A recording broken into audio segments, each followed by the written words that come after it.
Hello guys. आज हम देखेंगे national and international journals. Okay, there are content and introduction. Okay then, introduction देखते हैं क्या है। जैसे ही हम वर्ड सुनते हैं जनरल्स, ठीक है, जनरल्स वर्ड सुनते हैं हम, जैसे ही जो कुछ वर्ड्स है वो मिलते जुलते हैं, मतलब जनरल वर्ड से मिलते जुलते हमारे दिमाग में आने लगते हैं। जैसे कि knowledge, data, learning, fact, information, explore, experiment, proof, project, etcetera. ठीक है, ये सारे जो वर्ड्स है वो कहीं ना कहीं नेशनल एंड इंटरनेशनल जर्नल से लिंक करती है। ओके, तो सबसे पहले क्वेश्चन उठता है कि व्हाट इज जनरल, क्या है। ठीक है, हम लोगों ने बता दिया कि यहाँ पे जनरल्स मतलब हमारे माइंड में आ रहा है कि इन्फॉर्मेशन, एक्सप्लोर, एक्सपेरिमेंट, ये सारी चीज़ें होंगी। ठीक है, लेकिन जानना जरूरी है कि what is general. General actual में जनरल होता क्या है, ये क्या है, इसमें क्या होता है। ठीक है, मैं बताती हूँ ना। ओके, जनरल क्या है, जनरल एक सिस्टमेटिक इन्वेस्टिगेशन है, मतलब स्टेप बाय स्टेप करने वाला प्रोसेस है। ओके, क्या है ये, एक सिस्टमेटिक इन्वेस्टिगेशन है, मतलब स्टेप बाय स्टेप करने वाला प्रोसेस है। उसके बाद हम कुछ मटेरियल या कुछ सोर्सेस से जो डाटा कलेक्ट करके उसे स्टडी करते हैं। इसलिए कि हम कोई फैक्ट स्टेबलाइज कर सकें और नए कंक्लूजन तक पहुंच सके। ठीक है, मैंने क्या बोला, हम कोई मटेरियल या कुछ सोर्सेज से डाटा कलेक्ट करते हैं। ठीक है, उसे स्टडी करते हैं, फिर इसलिए कि हम कोई फैक्ट स्टेबलाइज कर सकें और नए कंक्लूजन तक पहुंच सकें। इन्हीं सारी चीज़ों को सिस्टमेटिक तरीके से स्टेप बाय स्टेप करने को ही रिसर्च जर्नल कहते हैं। Okay, the systematic investigation into and study of material and sources in order to stabilize fact and reach new conclusion. Okay, and in definition देखते हैं क्या है इसमें। इसमें हम मतलब सबसे पहले अपनी प्रॉब्लम्स को डिफाइन करें कि हम किस चीज़ के लिए, किस टॉपिक पर, किस वजह से रिसर्च करने आ रहे हैं। ओके, मतलब सबसे पहले अपनी प्रॉब्लम हम डिफाइन करें कि हम किस चीज़ के लिए, किस टॉपिक पे, किस वजह से रिसर्च करने जा रहे हैं। इसमें मेन पार्ट होता है जो ना हिपोथेसिस जो मेन वर्ड्स होता है वो क्या होता है। देखो, मतलब हिपोथेसिस ही ये वही मेन चीज़ है जिसे हम ढूंढने की कोशिश करते हैं अपने रिसर्च में। ठीक है, ढूंढने की कोशिश करते हैं अपने रिसर्च में, फिर हम अपनी हिपोथेसिस सेट करते हैं कि फिर नेक्स्ट काम हमारा क्या होता है, to collect the data, organize the data and then evaluate the data। और हमने जो डाटा कलेक्ट किया है उसे एनालाइज करेंगे और देखेंगे कि हम क्या कंक्लूजन निकल रहा है। ठीक है, क्या करें, हम सबसे पहले हिपोथेसिस सेट कर रहे हैं, फिर नेक्स्ट काम हमारा क्या होता है कि to collect the data, organize the data and then evaluate the data. ठीक है, हम कलेक्ट करेंगे डाटा को, फिर उसको ऑर्गेनाइज करेंगे, फिर एंड देन इवोल्यूट करेंगे। ठीक है, और हमने जो भी डाटा कलेक्ट किया है उसे एनालाइज करेंगे कि और देखेंगे कि हमारा क्या कंक्लूजन निकल रहा है। ओके, और फाइनली जो हम कंक्लूज़न निकालते हैं उसे हम अपने हिपोथेसिस के साथ टेस्ट करते हैं। ठीक है, जो हम कंक्लूज़न जो निकाला हमने, उसको हम अपने हिपोथेसिस के साथ टेस्ट करते हैं कि जिस मेन क्वेश्चन का आंसर हम खोजने निकले थे, क्या हम वही फाइनली कंक्लूज़न खोज पाए हैं या नहीं। तो this is called to testing hypothesis. Okay, and then हम देखेंगे कि objective of international and international research journals क्या है। ठीक है, first of all the explore and understand human behaviour and social life. क्या है, हम कोई भी रिसर्च करते हैं तो उसका मेन मकसद है कि अपने ह्यूमन लाइफ को बेटर बनाना। ठीक है, हम अपनी ह्यूमन लाइफ को बेटर बनाने के लिए किसी भी टॉपिक पे, किसी भी फील्ड में रिसर्च करते हैं तो हमारा मोटिव यही होता है कि हमारा जो ह्यूमन लाइफ है उसको हम कैसे बेटर बनाए हैं। ठीक है, हम चाहे किसी भी टेक्नोलॉजी के ऊपर रिसर्च करें, या प्लांट हो या एनिमल्स या के ऊपर रिसर्च करें, उसका कहीं ना कहीं ह्यूमन राइट से उसका रिलेशन होता है। ठीक है, and second, to design the strategies for the development. क्या करते हैं हम डेवलपमेंट के लिए स्ट्रैटेजीज़ बनाते हैं, ठीक है।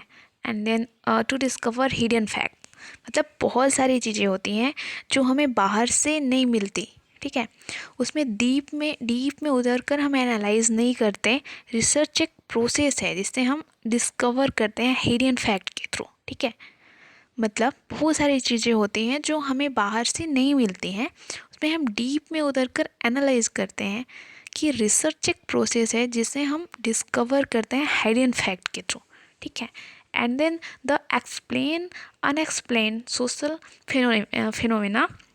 तो हमारी जो सोसाइटी में बहुत सारे सोशल इश्यूज हैं जो हम बचपन से देखते आ रहे हैं, लेकिन हमें नहीं पता होता है कि क्या हो रहा है। जब हम रिसर्च करते हैं, डेप्थ में जाकर उसका पता लगाते हैं, तभी हमें पता चलता है कि एक्चुअल में सोसाइटी में क्या हो रहा है, हमारे एटमॉस्फेयर या हमारी इस अर्थ में क्या हो रहा है। ये सारी चीज़ें के ऊपर हम रिसर्च करते हैं। मैंने बताया ना, कोई भी फील्ड के ऊपर रिसर्च करते हैं तो मतलब हम बचपन से गौर नहीं करते हैं कि हमारे सोसाइटी में बहुत सारे सोशल इशूज़ हैं जो हम बचपन से देखते आ रहे हैं ना, लेकिन हमें नहीं पता होता है कि हम क्या हो रहा है। जब हम रिसर्च करते हैं डेप्थ में जाकर तभी पता चलता है। Okay, and then to test the challenge accepting theories.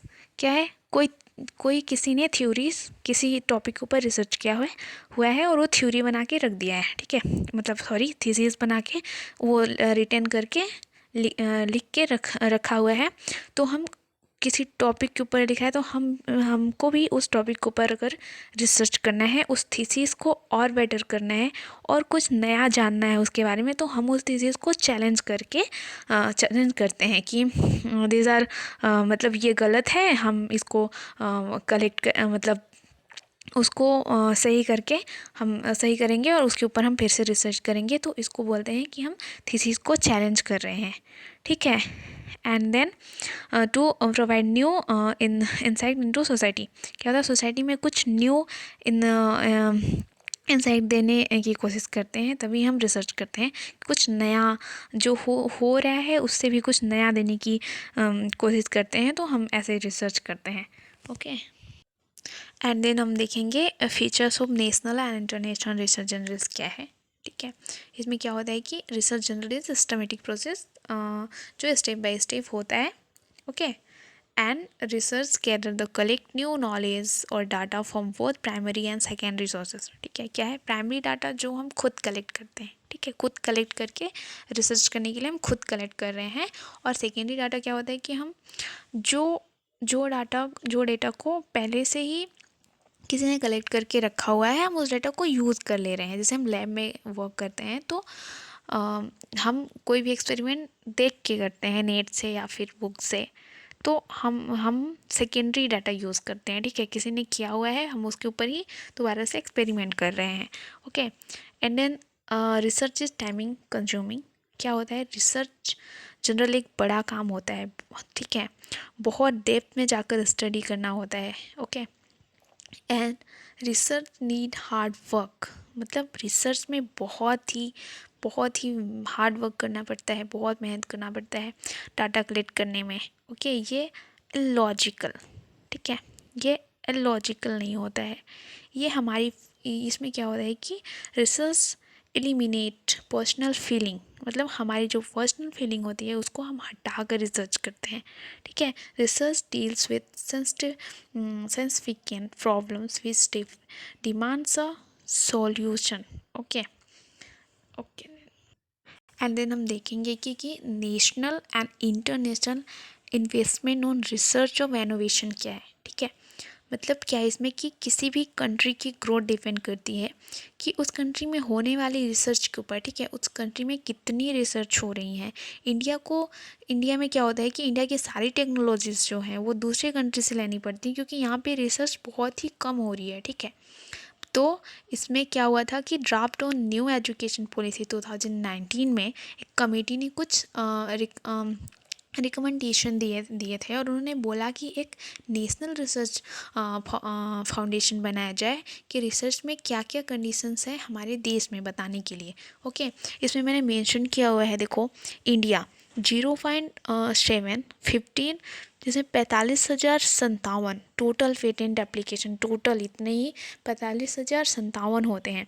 जबकि चाइना में 2.1 से वो जिसमें क्या होता है, रिसर्च पर लाख 111 13,38,503। ओके, इतना मतलब कि सबसे ज़्यादा पेटेंट चाइना में होता है और उसके रिसर्चर्स काफ़ी वेटर हैं।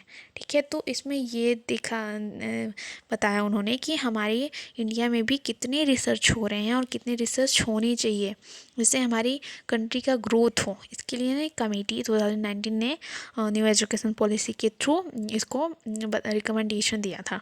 ठीक है, ये देखो यहाँ पे मैंने मेंशन किया हुआ है कि draft on new education policy 2019, the committee on draft national education policy recommended stabilising national research foundation and autonomous body for funding, mentoring and building the capacity for quality research in India। ठीक है, मैंने बताया ना कि किसी भी country की growth depend करती है उस कंट्री में होने वाली रिसर्च के ऊपर।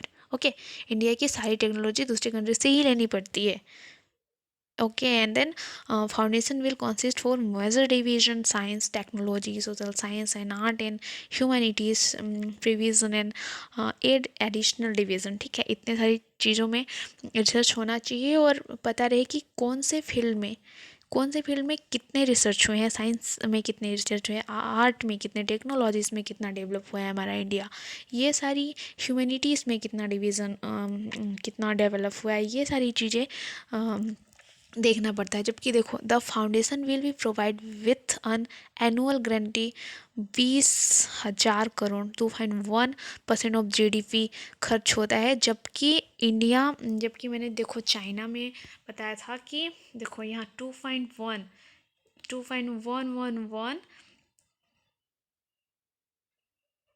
1,23,800 8,000 क्या, जबकि चाइना जो है वो 13,38,503 जीडीपी खर्च करता है। ओके, उसके टोटल इतने सारे पेटेंट होते हैं, जबकि हमारे इंडिया में 20 करोड़ 0.1% ही जीडीपी खर्च किया जाता है। ओके ओके, ये एरियाज ऑफ रिसर्च है जो मतलब कौन कौन से फील्ड में हम रिसर्च पब्लिश करते हैं। एंड देखो ये मेडिकल माइक्रोबायोलॉजी, बायोटेक्नोलॉजी, ये सब इसमें तो जनरली ज़्यादा रिसर्च होते हैं। और food and dairy microbiology, industrial, agriculture, marine, pharmaceutical, microbial, molecular, environmental, ये सब मैंने माइक्रोबायोलॉजी के ऊपर वो यहाँ पे लिस्ट मैंने शो किया है, क्योंकि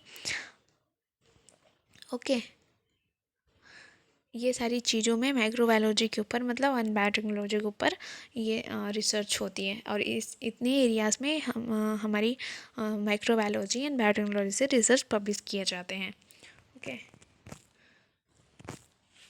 okay then, thank you guys.